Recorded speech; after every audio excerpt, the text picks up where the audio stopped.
Degloirespace signing in. There's a lot of people these days that are saying, oh, real masculinity is dead. There are no more real men out there. You look back in the 60s and 70s and you would have seen real men. And look, don't get me wrong, I admire some of my heroes that are from the 70s and 80s, you know, people like Arnold Schwarzenegger or like Van Damme. You know, I grew up watching these people. These were the people that when you'd go to the cinema, they'd be up there in your face. But I don't think that real masculinity is dead. In fact, what I think is happening now is that people don't know where to look for.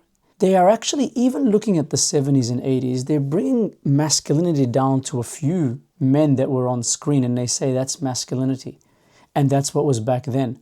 However, if you know that era, and I happen to know that era quite well since I grew up in that era, there was a wide array of masculine men and they're in different domains.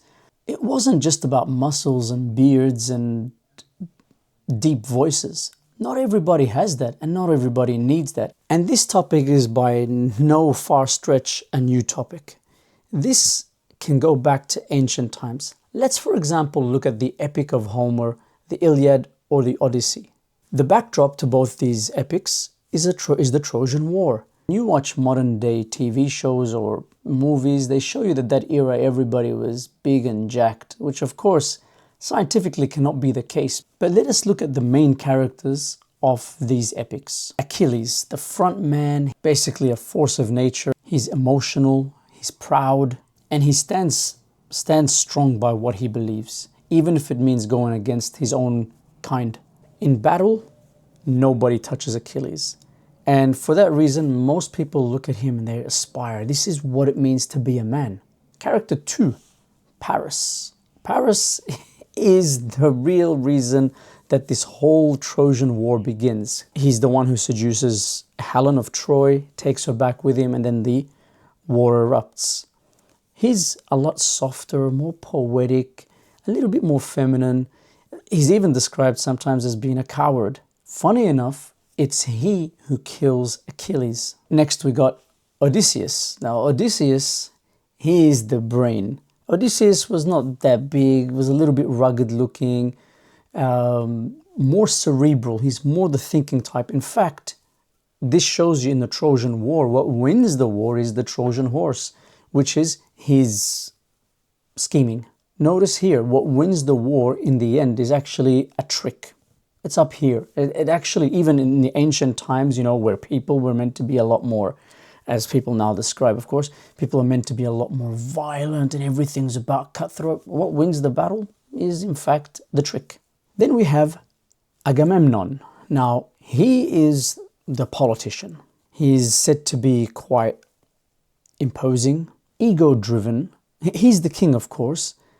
You'll find that he's a little bit insecure. He wants to make sure no one else becomes strong. In fact, strong in the ranks. And you'll find in the story he clashes a lot with Achilles. The next we got is Ajax. Ajax is your modern day roided, massive, towering physique.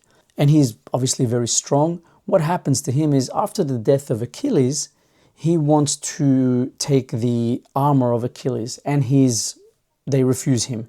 He's not given it. And as a result, he commits suicide. So if you notice in this story, there's a bunch of men very, very different from each other.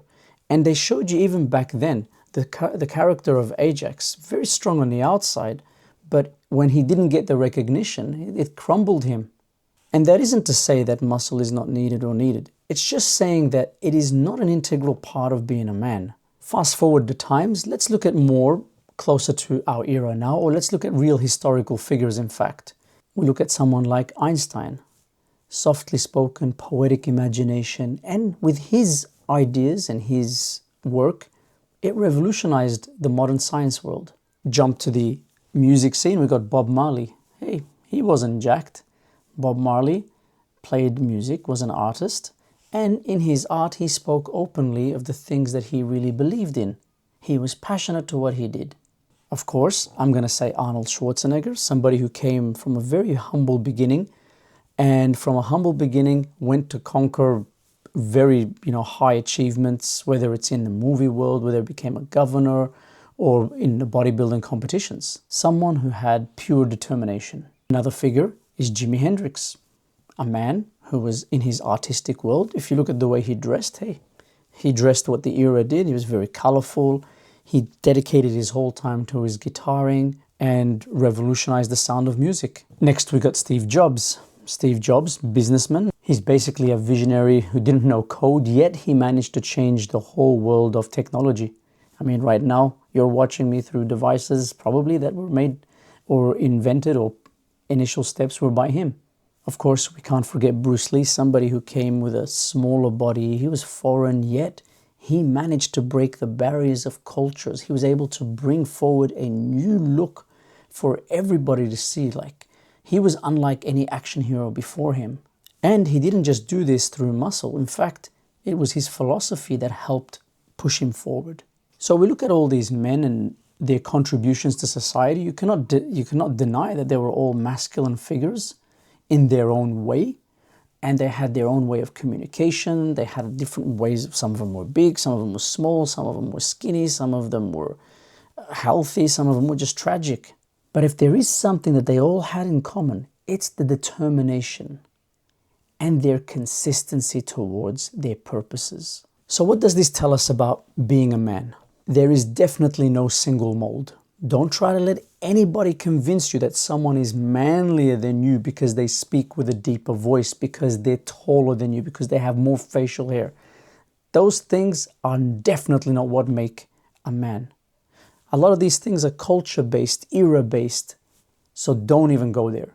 And what do you do if you're an introvert and they're giving you an image that you need to be an extrovert? Hey, I'm not an extrovert. I don't want to be an extrovert.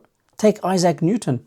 Okay, there was so many extroverts in his time. He was an introvert. He alone managed to contribute to the world more than everybody else.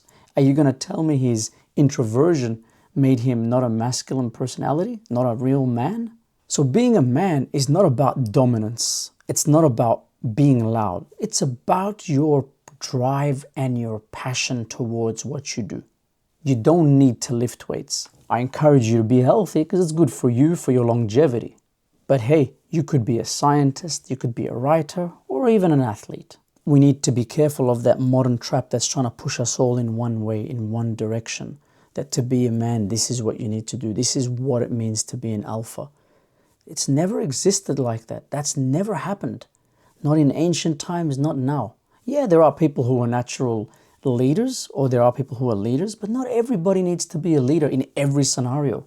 You be a leader in your field. You do your thing and let other people do their thing. And here you might ask, hey, but what about women? Will they like me more if I was that type than that type? You know what? That question in itself is wrong.